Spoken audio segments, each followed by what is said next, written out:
تو رضا بھائی، میں نماز کے تعلق سے آپ سے چند سوال کرنا چاہتا ہوں۔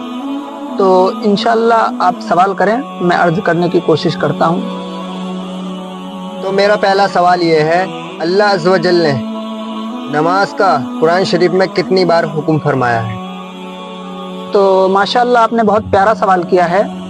تو اس کا جواب یہ ہے کہ اللہ تبارک و تعالیٰ نے قرآن مجید میں نماز کا 700 سے زیادہ مرتبہ حکم فرمایا۔ تو میرا دوسرا سوال یہ ہے کہ جو شخص نماز کی فرضیت کا انکار کرے اس کے بارے میں کیا حکم ہے؟ تو ماشاءاللہ یہ بھی آپ نے بہت پیارا سوال کیا ہے۔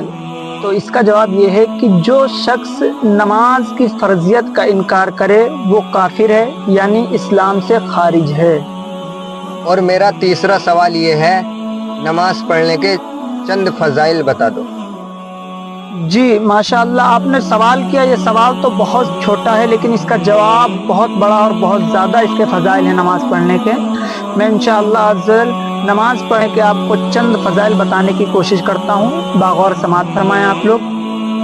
کہ نماز، سب سے پہلے کہا گیا کہ نماز مومن کی معراج ہے، نماز پل صراط کے لیے آسانی ہے، نماز سے اللہ عز و جل کی خوشنودی کا سبب ہے، نماز دین کا ستون ہے، نماز اندھیری قبر کا چراغ ہے، نماز جہنم کے عذاب سے بچاتی ہے، نماز سے دعائیں قبول ہوتی ہیں، نماز سے روزی میں برکت ہوتی ہے، نماز پل صراط کے لیے آسانی ہے، اور نماز قبر اور جہنم کے عذاب سے بچاتی ہے۔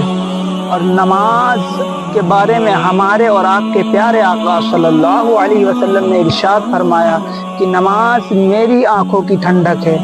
اور سب سے زیادہ جو نمازی کے لیے فضیلت ہے، میں سمجھ سکتا ہوں حضرات کہ اس سے زیادہ نمازی کے لیے کوئی فضیلت نہیں ہو سکتی ہے، اور اس سے بڑی کوئی فضیلت نہیں ہو سکتی ہے کہ نمازی کے لیے کہا گیا کہ جو نماز پڑھتا ہے اس نمازی کو بروز قیامت اللہ عز و جل کا دیدار کرایا جائے گا۔ سبحان اللہ، اس سے بڑا کیا فضیلت ہو سکتی ہے۔ مان بھائی نا اس ویڈیو کو زیادہ سے زیادہ شیئر کریں اور چینل کو سبسکرائب کریں، ویڈیو کو لائک کریں اور